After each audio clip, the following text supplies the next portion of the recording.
크리스마스의 뜻은 크리스트 구주께 마스 큰 절을 드린다는 뜻입니다. 구주께 큰 절을 드린다. 즉 메리 크리스마스는 구주께 경배함으로 즐거워하라는 말입니다. 구주께 경배함으로 즐거워하라. 여러분, 우리를 구원하기 위해서 이 땅에 오신 구주 예수 그리스도의 오심이기 때문에 우리는 즐거워하고 기뻐할 수 있는 것이죠. 그런데 하나님이 우리 안에 오셨기 때문에 우리는 그 하나님 앞에 경배하지 않을 수가 없는 것이죠. 자, 여러분, 예수님께서 이 땅에 오셨을 때 동방 박사들이 그리고 들에서 양을 치던 목자들이 별의 인도를 따라 그리고 천사들의 음성을 듣고 아기 예수님께 경배하였습니다. 여러분, 동방 박사들이 들에서 양을 치던 목자들이 아기 예수님께 경배하는 것은 바로 아기 예수님이 메시아고 그리스도라고 하는 신앙의 고백입니다. 여러분, 우리가 오늘 이렇게 25일 날 하나님 앞에 나와서 성탄절 감사 예배를 드리며 아기 예수님의 탄생을 경배하는 것은 바로 아기 예수님이 우리를 위하여 이 땅에 오신 구주 메시아 그리스도임을 우리가 고백하기 때문입니다. 그래서 우리는 우리를 구원하신 그 메시아 그리스도께 감사하고 기뻐하는 것이죠. 자, 여러분,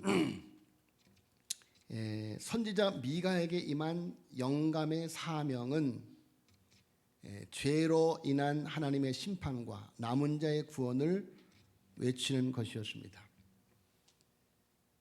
자, 이런 죄와 심판과 구원에 대한 외침은 비단 미가의 경우뿐이 아니라 사실상 구약시대의 선지자들이 외친 저들의 존재적 사명의 주제였습니다. 자, 여러분, 이 세상은 죄로 인하여 하나님의 심판 아래 있습니다. 그런데 죄로 인하여 심판받는 이 땅에 하나님께서 구원의 복음을 전하여 그 구원의 복음을 받아들이는 남은 자, 그 남은 자의 구원을 외치는 것, 그것이 구약 선지자들의 메시지요, 오늘 이 시대에 우리가 전하는 복음의 메시지인 것입니다. 자, 여러분, 오늘 우리에게 주어진 본문은 미가 선지자에게 영감된 거룩한 메시아의 탄생, 곧 성탄과 그 성탄으로 말미암아 도래할 새 시대인 신약 복음 시대의 영광을 예언하고 있는 장면입니다. 자, 여러분, 오늘 우리가 미가서를 쭉 보면 참으로 놀라운 사실을 발견하게 됩니다. 바로 이미 700여 년 전에 미가는 이 땅에 오실 메시아를 정확하게 예언하고 있다고 하는 사실이죠. 자, 미가는 메시아 성탄의 비전을 받았습니다. 그래서 5장 1절로 4절까지를 보면 메시아 탄생은 유대 땅 베들레헴이고 그의 기호는 태초여 영원이라고 말합니다. 그리고 그 메시아는 이스라엘을 다스릴 자라고 합니다. 자, 여러분, 여기서 말하는 이스라엘은 국지적이고 세계적입니다.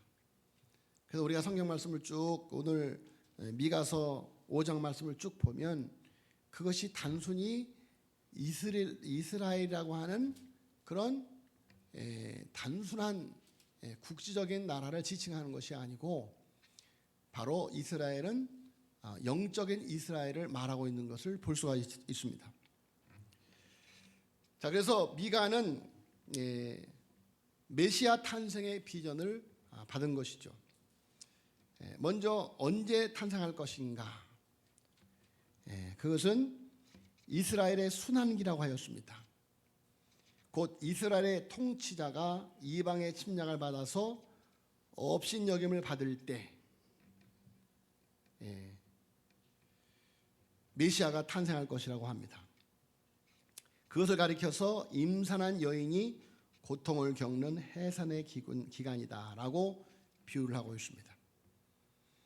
바로 임산한 여인의 고통을 겪는 해산의 기간, 이런 성경적인 표현은 이스라엘 왕이 끊어진 순환기를 뜻합니다. 메시아 예수께서 탄생하시기 전에 이스라엘 백성은 포로 생활에 부침바 되었고 고난을 겪을 것이고, 그동안에 베들레헴에서 먼저 난 다윗의 왕과는 단절이 되어 버린 때, 이사야 선지자는 이 시기를 가리켜서 고통하던 자, 흑암에 행하던 백성이라고 하였습니다. 자, 그래서 말라기 선지자 이후에 400년간 다윗의 왕권이 끊어진 그런 암흑기를 보내게 됩니다. 자, 그래서 이게 다윗의 왕권이 끊어진 이 암흑기를 지나고 미가서 5장 5절로 15절에 보니까 메시아의 새로운 통치 시대를 예언하고 있습니다. 새로운 통치 시대. 자, 여러분, 우리가 기억해야 될 것은 우리는 하나님의 백성이라고 하는 사실입니다. 하나님의 새로운 통치가 메시아 시대에 열려지게 되어진다. 그래서 그것을 신적 통치다. 4절 말씀해 보니까 그가 여호와의 능력과 그 하나님 여호와의 이름의 위엄을 의지하고 서서, 여기서 그가 섰다. 이것은 그가 하나님의 능력과 이름으로 서서 계신다라는 것입니다. 그래서 여러분, 요한복음 10장 30절에 나와 아버지는 하나이다. 그러니까 여러분, 성자 예수 그리스도가 성부 하나님보다 못한 자녀가 아니고 성부 하나님, 성자 하나님, 그러니까 삼위, 성자 하나님, 성부 하나님, 성자 하나님, 성령 하나님은 성부 하나님은 더 높은 데 있고 성자 하나님은 낮은 데 있고, 그것이 아니고 삼위일체, 똑같이 하나님이라고 하는 것이죠. 그래서 여러분, 예수님께서 이 땅에 오신 것은 하나님의 신적 통치가 시작이 되었다라는 것입니다. 여러분, 하나님께서 저와 여러분을 다스리고 계시는 줄로 믿습니다. 하나님께서 저와 여러분을 다스리고 있어요. 하나님의 신적 통치가 메시아가 오심으로 이루어졌다라는 것입니다. 그렇지 않습니까? 하나님의 통치를 우리는 느낄 수 있습니다. 여러분, 하나님을 만나기 전에는 우리의 탐욕이, 우리의 죄가 나를 지배하였지만, 하나님이 내게 오신 이후에는 하나님의 통치가, 하나님의 다스림이 우리의 삶 속에서 이루어지는 것이죠. 자, 그리고 목자적 통치다. 새 시대의 영적 통치를 첫째로 신적 통치다, 목자적 통치다.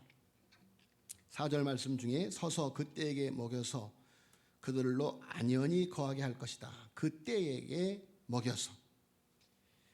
자, 여러분, 요한복음 10장 11절 보니까 예수님 자신이 선언한 대로 예수님은 선한 목자요 양의 문이시죠. 그래서 그가 양의 목자로 오셨다.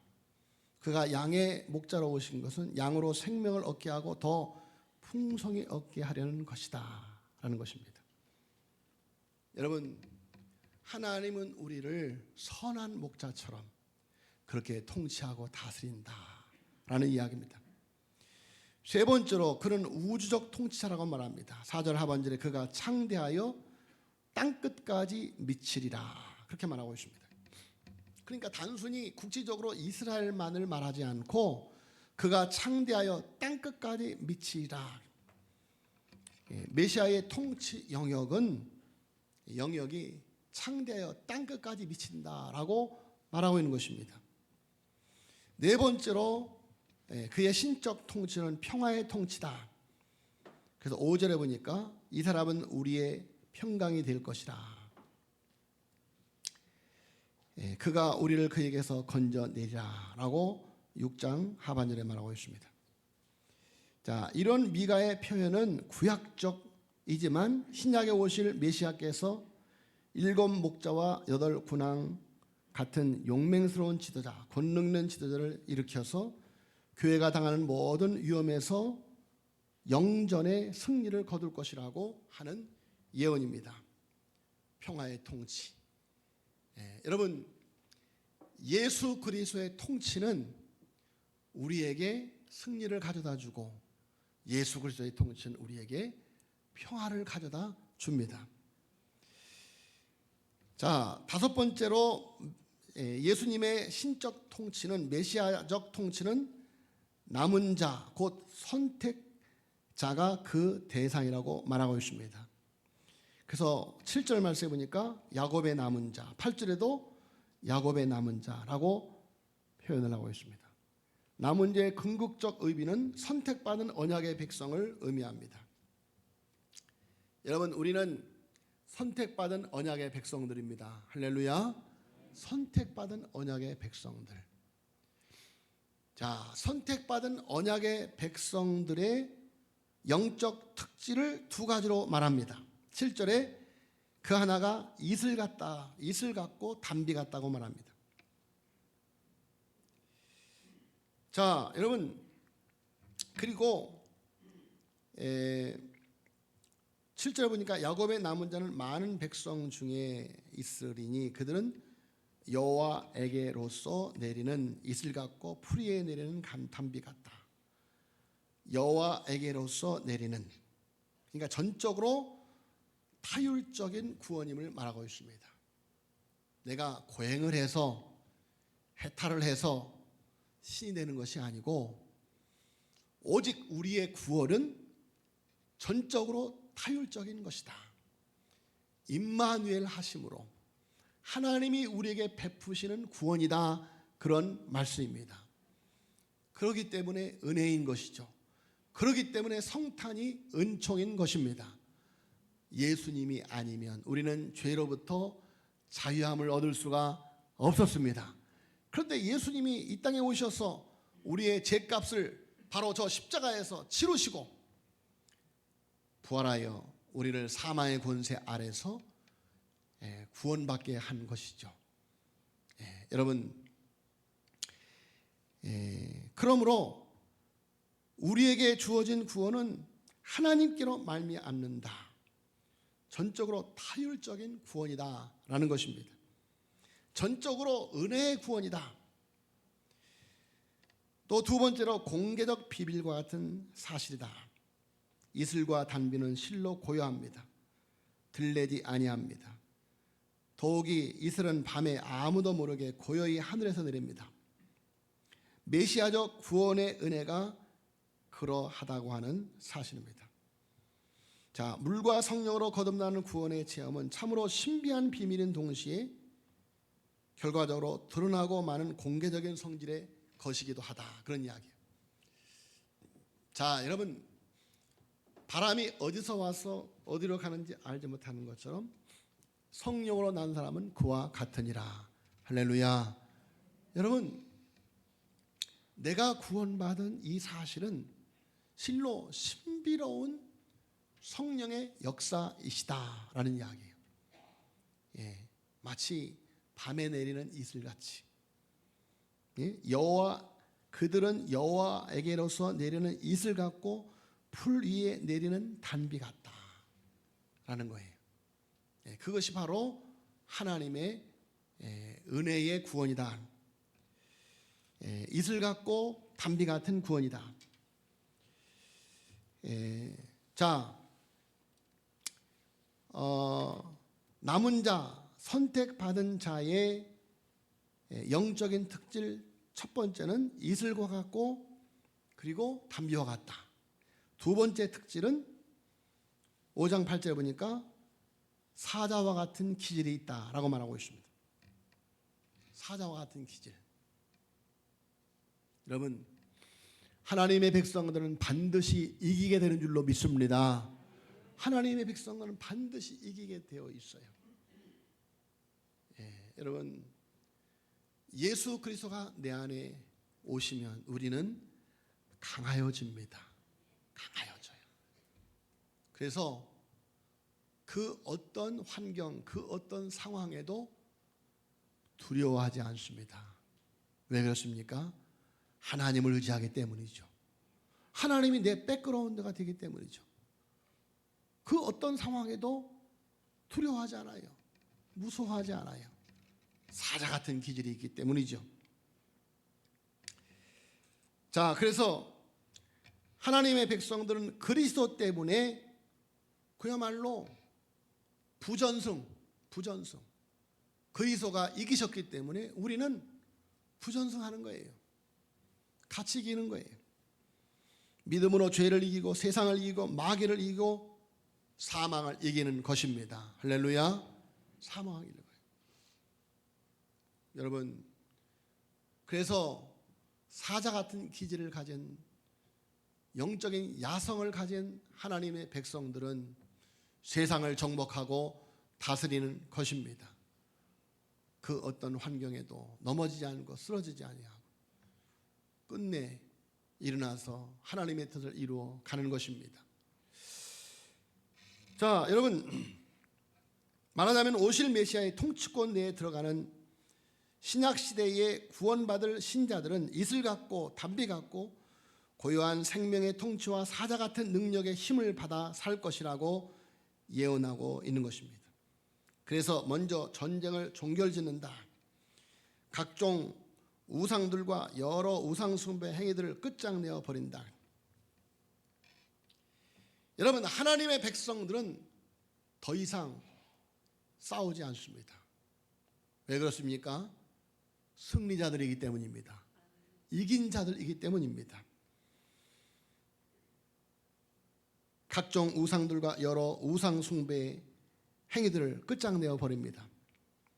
그래서 13절에 보세요. 12절에 내가 또 복수를 내 손에서 끊으리니 내게 다시는 점쟁이가 없게 될 것이며 내가 네게 새긴 우상과 주상을 너희 가운데에서 멸절하느니 네가 네 손으로 만든 것을 다시는 섬기지 아니하리라. 여러분 보세요. 지금 이 나라의 최고의 지성, 최고의 엘리트, 최고의 권력자들이 샤머니즘, 무속신앙에 내몰리고 있는 것을 보지 않습니까? 여러분, 그러나 하나님의 백성들은 그 모든 복술, 그 모든 우상 숭배를 다 더 이상 의지하지 않아요. 오직 하나님만 의지하고 살아가게 되는 줄로 믿습니다. 하나님만 의지하고 살아가게 되는 거예요.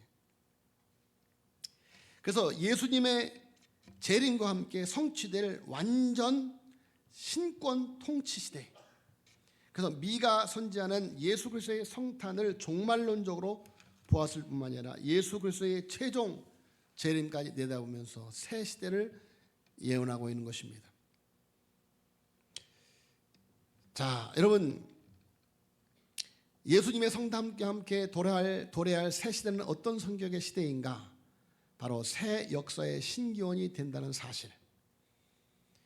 그래서 여러분, 베들레헴 탄생과 함께 전 인류의 역사는 새 시대, 새 역사를 시작하게 된다. 그것이 바로 BC, 주전과 AD 주후의 역사가 기록되는 그런 역사의 전환점이, 새 시대의 전환점이 바로 예수 그리스도가 이 땅에 오심으로 시작이 되었다라는 것입니다. 자, 그것은 또한 새 나라 새 복음이 반포되는 일입니다. 그것은 결코 유대 나라나 헬라 제국이나 로마 제국이 아닌 하나님의 나라, 바로 예수 그리스도를 머리로 왕으로 고백하고 섬기는 하나님의 백성의 모임인 교회 운동을 말하고 있습니다. 교회 운동. 자, 여러분,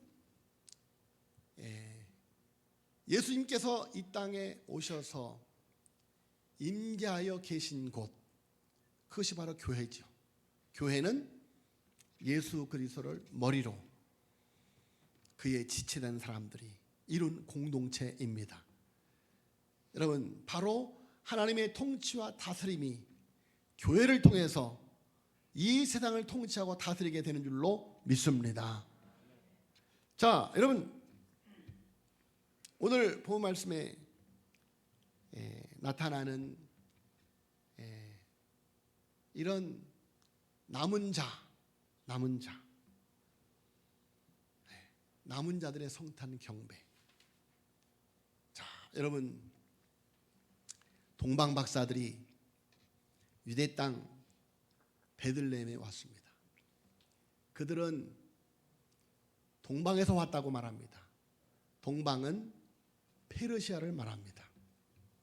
페르시아, 바벨로니아가 메데 파사에 의해서, 페르시아에 의해서 정복당하고, 자, 바벨론에 의해서 남유다가 포로로 잡혀가고, 사드락과 메삭과 아벳느고 다니엘 등을 비롯해서 남은 자들이 그곳에서 하나님의 말씀을 전하고 메시아 예언을 전하고, 그리고 수백 년의 세월이 흘러서 그들 가운데 점성술을 연구하는 동방 박사들이 바로 그 메시아 예언을 전에 들었던 메시아 예언을 받고 페르시아에서 유대 땅 베들레헴은 약 1300km예요. 1300km. 여러분, 1300km는 비행기로도 2시간 거리예요. 그러니까 동방 박사들이 약 3개월 이상의 그 먼 거리를 작은 나라 유대 땅 베들레헴 말구유에 오신 아기 예수님을 찾아와서 경배를 합니다. 경배를 해요. 자, 여러분, 우리가 왜 이렇게 교회 와서 하나님 앞에 예배를 드립니까? 바로 이곳에 평화의 왕 아기 예수님이 계신 곳이기 때문입니다. 할렐루야. 교회는 예수님의 몸이에요. 자, 여러분, 그 먼 거리에서 1300km, 그 먼 거리에서 왜 그들이 동방에서 페르시아에서 존귀한 위치에 있는 그들이 왜 그 먼 곳까지 와서